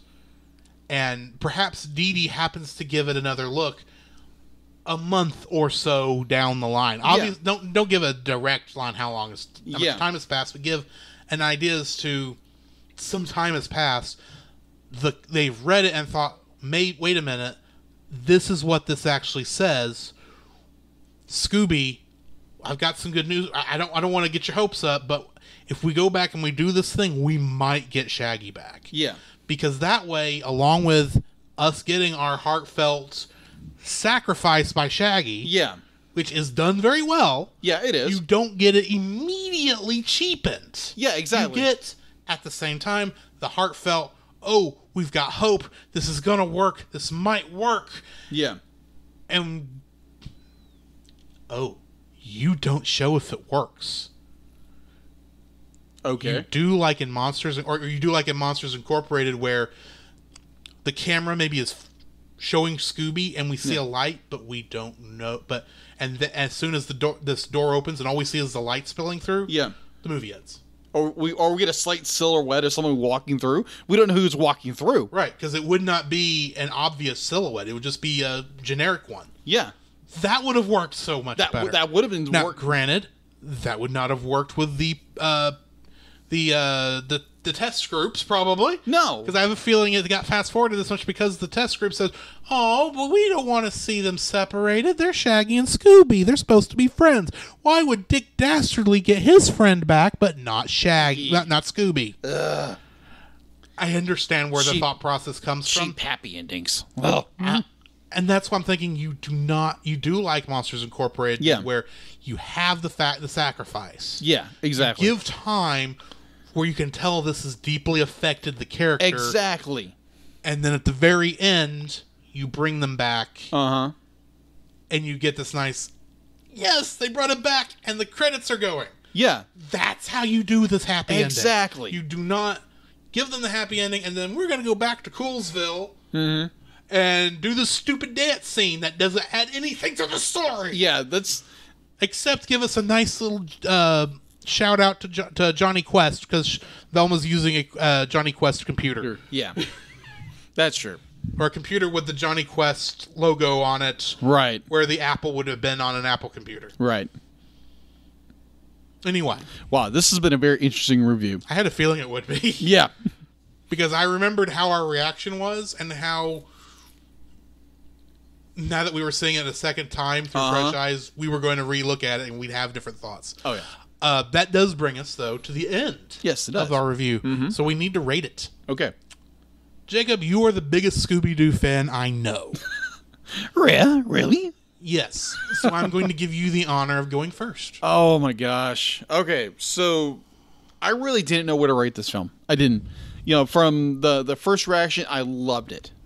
To the second one, it's like, and definitely in this conversation, me like has really changed my opinion about my ranking of this film, my score.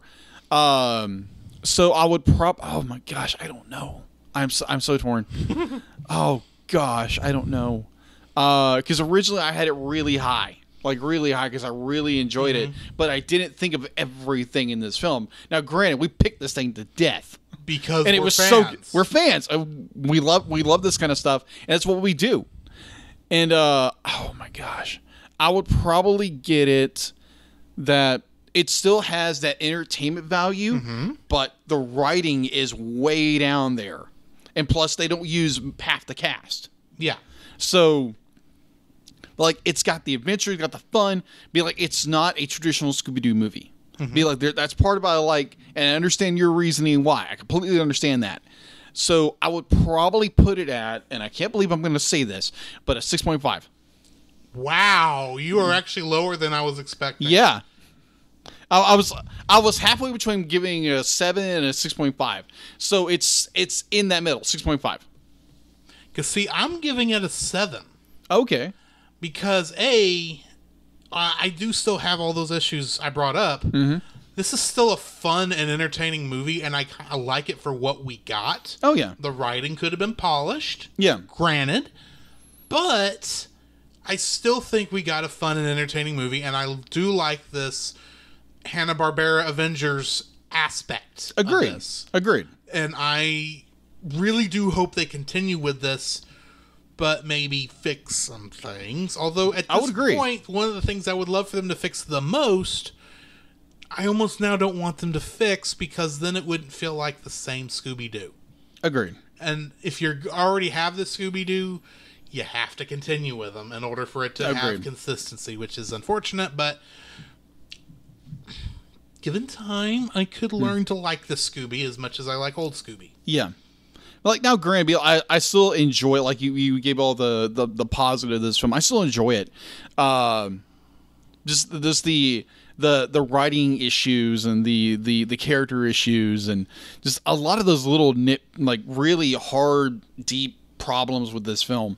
There again, I'm floating between a 6.5 and a 7.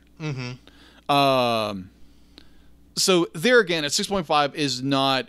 It's not a dumpster fire. It's not a 2. It's not a 4. It's not a 5. 5 is in the middle. 6 is it's just edging out of there. It's almost a 7, but it has all these little. I wish they would have gone back, actually wrote this thing, took Scooby-Doo and made it a Scooby-Doo movie instead of, like you said, an Avengers movie. But there's part of that I enjoy. We needed a Captain America we needed a first Avenger before we got the rest of the Avengers. Exactly. It was like Batman v Superman. Yeah. We had the Superman movie, and then we had Batman versus Superman that got us connected with the rest of the universe. Yeah. This movie didn't give us that. We got Batman versus Superman with no context. Yeah, exactly. As to who these characters are. Now, granted, almost everyone knows who these characters are. Yeah, exactly. But we're talking about a whole new universe that's not connected to any previous continuity other than implied continuity. Yeah. This is for the most part a new franchise and needs to be treated as such. Exactly. In which it's not treated like a new franchise. Right. It's not like the Spider-Man problem where we've seen his origin so much we really don't need to see it again. Yeah, exactly. This is not that problem. This is we need the origin. We have yet to actually see the true origin of this team. Yeah. In its full glory. Yeah. We need that origin movie, and we still don't have it. Exactly. Anyway, that brings us to the end of yet another episode of the Cellcast. Yeah, exactly. And it brings us to the end of our dice rolling period. Mm-hmm. As next week, we are jumping head first into Halloween month. Ooh. With the sequel to the first movie of Halloween month we reviewed last year. Mm-hmm.